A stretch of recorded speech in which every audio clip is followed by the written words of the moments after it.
Halo, selamat datang kembali di Hiprowira Talk, podcast kesayangan kita semua yang membahas semua tentang fluid contamination control dan condition monitoring. Bersama dengan saya saat ini telah hadir Ibu Metalia, kami akan membahas tentang menjaga kesehatan jantung mesin industri. Selamat pagi Ibu Meta. Pagi Bu Silvana. Nah Bu Meta, hari ini kita tuh mau membahas tentang topik yang sebenarnya kayaknya terdengar sederhana ya Bu ya. Ya. Tapi kalau case-nya itu di lapangan, Ya. itu akan membuat masalah nih buat tim maintenance dan tim procurement mungkin ya. Mereka akan pusing, mungkin sampai lembur gitu untuk terkait topik kita pada hari ini. Ya. Nah sekarang kita akan membahas tentang cleanliness dan water content Bu pada Ya. oli industri. Baik itu oli turbin, oli hidrolik maupun oli trafo. Nah, dari Bu Meta sendiri gimana Bu tentang cleanliness dan water content ini Bu? Ada mungkin informasi yang bisa disampaikan ke teman-teman? Silakan Bu. Ya. Jadi seperti yang sudah kita ketahui bahwa cleanliness ini sifatnya itu mikroskopik gitu ya. Oke. Ketika mikroskopik itu berarti kan tak kasat mata ya. Kadang-kadang teman-teman di lapangan cuma lihat ambil botol sampel, wah ini olinya bening nih, terus warnanya juga masih oke nih gitu. Jadi olinya oke lah. Padahal nggak seperti itu gitu. Padahal pelumas itu sama kayak darah manusia gitu ya ibaratnya. Jadi kita nggak bisa ngelihat cuman dari segi tampak, tapi kita harus ngecek lagi. Oke. Nanti tahu-tahu tiba-tiba udah kritis lagi kan ya kalau kita nggak melakukan pengecekan. Kira-kira seperti itu. Oke, ini analoginya sangat keren sekali nih Bu. Itu terkait kesehatan manusia ya. Iya. Nah mungkin kita akan bedah satu-satu dulu nih Bu ya. Boleh, Tentang boleh. ada cleanliness dan water content. Ya. Nah untuk cleanliness sendiri Bu Meta, sebenarnya seberapa bersih sih oli itu harus dijaga dan kontaminan partikel apa saja yang biasanya masuk atau menyelinap ke sistem industri kita? Oke. Kalau dibilang seberapa bersih itu tergantung dari OEM yang membuat mesin tersebut. Dan kalau misalnya bagaimana sih partikel dapat masuk gitu ya ke dalam suatu sistem, Iya. itu banyak sebenarnya sumbernya. Salah satu contohnya itu kita ibaratkan kalau misalnya kita kena pada sore hari gitu ya, kena sinar matahari terus kita aduh tangannya kotor banget nih, terus ada debu-debu berterbangan. Nah, partikel bisa masuk lewat yang istilahnya lubang-lubang yang ada di mesin, lewat seperti itu. Terus pada saat topping up oli, pada saat tangki butuh di top up volume olinya, terus kemudian juga dari venting, terus kemudian juga bisa juga pada saat pembersihan tangki mungkin ya. Kadang-kadang kita suka lupa tuh, ternyata masih ada ketinggalan majun, Oh, oke. ya, atau misalnya wipol di situ dan udah aja ditutup tangkinya, nah itu bisa jadi sumber kontaminan partikel gitu Bu Silvana. Oke. Jadi justru partikel yang merusak itu yang berbahaya, partikel yang tidak dapat terlihat dengan kasat mata yaitu Ibu ya? Ya benar sekali, karena seringkali yang tidak kasat mata itu kita abaikan gitu ya. Iya betul. Nah kalau untuk dari sisi laboratoriumnya nih Bu, standar apa atau gimana caranya pengkodeannya untuk mengetahui cleanliness ini Bu? Oke, untuk cleanliness sebenarnya kalau kita ketahui itu dalam bentuk jumlah partikel kan ya. Oke. Nah, kan kita nggak mungkin bilang tingkat kebersihannya 200.000 partikel gitu. Nah, tapi ada suatu cara untuk menyederhanakan jumlah partikel tersebut dengan kode-kode, yaitu misal contoh dengan ISO 4406, NAS 1638, AS SAE 4059. Nah, itu nanti kita sebutnya udah lagi bukan jumlah partikelnya tapi kodenya. Jadi misalnya berapa sih cleanliness-nya gitu. Oh, nanti ada yang menyebutkan oh ini 1614 gitu. Nah, atau oh ini di kelasnya 9, di kelas 8 gitu. Jadi memang jumlah partikel itu karena saking banyaknya dia dikode-kodekan untuk menjadi lebih sederhana gitu. Oke. Jadi kalau lihat efek dominonya terkait cleanliness itu juga agak ngeri juga ya Bu ya. Jadi Ya. kalau dijelaskan tentang efek domino yang ditimbulkan itu dari Bu Meta sendiri itu seperti apa Bu? Bisa dijelaskan ke teman-teman podcast kita? Iya, jadi partikel ini yang tadi kita bilang tidak kasat mata atau mikroskopik ini sebenarnya kalau misalnya dia masuk ke dalam suatu sistem itu bisa membuat sistem itu kalau dia jumlahnya banyak ya, Iya. mengalami kausan.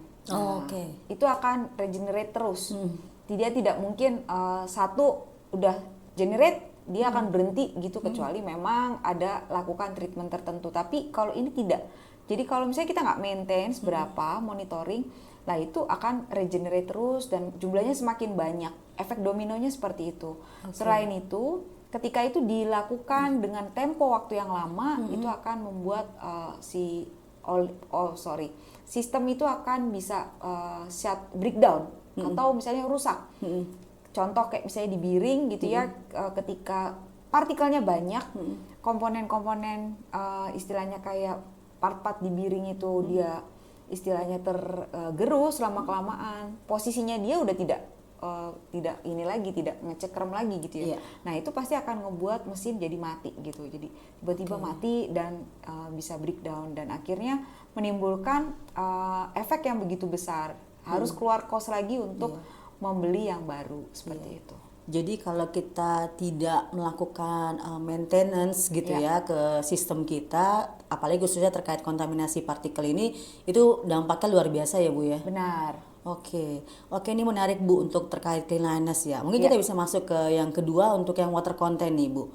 Kan kita tahu lah ya bahwa minyak dan air itu musuh bebuyutan lah ya Bu bisa ya. besti lah ya.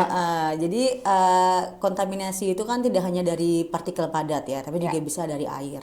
Nah untuk terutama untuk oli trafo nih Bu, kalau apa jadinya kalau air itu menyelinap atau masuk ke oli industri Bu Meta? Ke trafo gitu ya? Iya, misal contohnya trafo. Ya pastinya akan memberikan dampak yang lumayan, karena memang di trafo itu dia punya standar untuk keberterimaan water contentnya itu sangat kecil sekali, maksimal di 20 ppm gitu ya. Nah, tapi nanti itu tergantung dari kafenya lagi, dari si trafo tersebut. Tapi yang perlu kita ingat 20 ppm itu kecil. Nah begitu ada kontaminasi air itu akan menimbulkan istilahnya kayak yang pelumas. Di trafo itu kan untuk isolator, isolasi gitu ya, karena panas dan segala macam. Nah tapi begitu ada water itu fungsinya udah menurun, dia bisa jadi short circuit seperti itu. Terus kemudian tegangan tembusnya nanti bisa nilainya jadi turun sehingga istilahnya performanya udah tidak maksimal lagi. Itu salah satu istilahnya dampaknya ketika air mengkontaminasi oli terutama yang ada di trafo. Jadi amit-amit itu bisa menyebabkan trafo itu bisa meledak atau terbakar gitu nggak Bu? Iya, kalau misalnya memang itu salah satu yang bisa memicu sih sebenarnya. Walaupun ada beberapa parameter lain yang memang harus di-maintain gitu ya. Tapi air ini lumayan sangat memberikan efek yang begitu dahsyat kalau misalnya nanti istilahnya tinggi di trafo gitu, karena memang standarnya dia strict, kecil sekali. Nah untuk water content ini sendiri Bu, itu ada standar pengukurannya nggak ya? Gimana dan berapa batas aman yang diperbolehkan untuk water content tersebut Bu? Water content ini biasanya kita menggunakan kalau kita mau uji ya, menggunakan Calvisor. Ya alatnya namanya Calvisor, metodenya juga Calvisor. Sebenarnya metode dasarnya ada titrasi. Ya, tapi Calvisor ini dia bisa mengukur water content dengan satuan part per million atau ppm yang kita sebut ya. Nah, ini sangat akurat sekali karena dia istilahnya memberikan hasil water yang ada di dalam oli itu, baik itu dissolve ataupun yang istilahnya sudah teremulsi dan segala macamnya, itu bisa menggunakan si Calvisor ini. Nah, Bu Meta, ini kan kita sudah membahas tentang cleanliness dan water content ya. Nah, mungkin sekarang yang ditunggu-tunggu nih oleh penonton setiap podcast, mungkin ada yang lagi di lapangan gitu ya Bu ya. Mungkin sebagai tim di lapangan itu mereka pengen tahu nih Bu, apa sih langkah konkret yang harus kita lakukan supaya cleanliness dan water content ini aman, terkendali gitu Bu, nggak ada masalah. Yang pertama jelas kita harus melakukan monitoring gitu ya, monitoring secara berkelanjutan. Tujuannya adalah untuk mendapatkan hasil analisa datanya, kita tahu gitu seperti apa. Apakah dia grafiknya naik terus, apa turun, apa stabil. Nah setelah itu kita lakukan secara kontinu, itu kita juga lakukan namanya prediktif. Jadi kita memantau, kita mencegah, mencegahnya itu bagaimana? Contoh misalnya kita istilahnya punya drum-drum oli untuk istilahnya spare oli kita gitu ya. Nah itu harus ditempatkan di ruangan-ruangan yang tidak jauh dari hujan segala macam. Diproteksi Supaya dia tidak kemasukan air gitu ya. Atau contoh lagi kalau misalnya kita punya tangki, nah itu kita pasangkan misalnya air breather, desikan, atau misalnya kita tahu nih di tangki tersebut ada lubang-lubang, misalnya kayak apa ya, kalau misalnya yang buat udara itu kayak tangki, kayak misalnya leher angsanya, itu pastikan bahwa itu tidak membuat si partikel itu masuk atau water itu masuk dari situ gitu. Jadi kita harus melakukan pengecekan secara berkala. Dan kalau misalnya pun itu sudah kita lakukan tapi masih tetap ada si water dan partikelnya itu dengan nilai yang di atas ambang batas, itu kita harus melakukan treatment sebenarnya.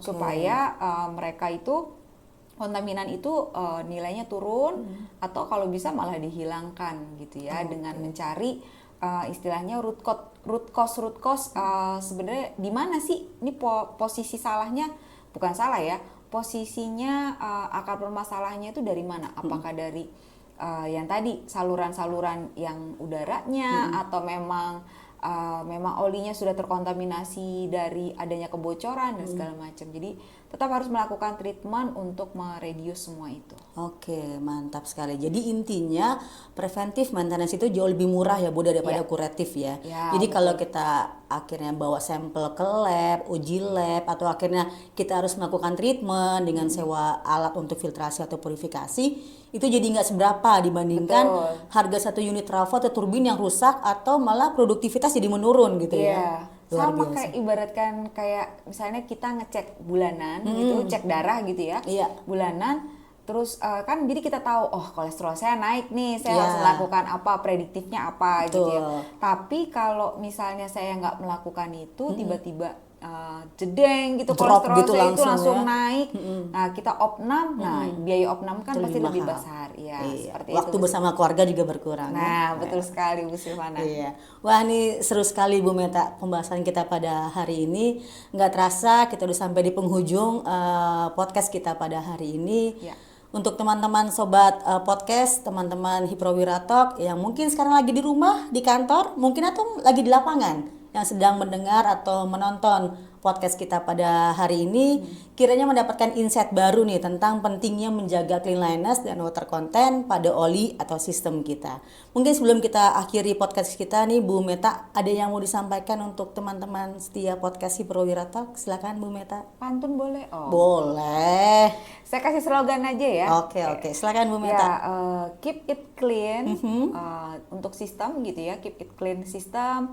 Be productive and be healthy for the system. Oke. Terima kasih Bu Meta sekali lagi. Terima kasih untuk teman-teman podcast Hiprawira Talks. Demikian podcast kita pada hari ini, sekiranya bermanfaat dan sampai bertemu pada podcast berikutnya. Jangan lupa like, komen, dan subscribe. Bye. Terima kasih.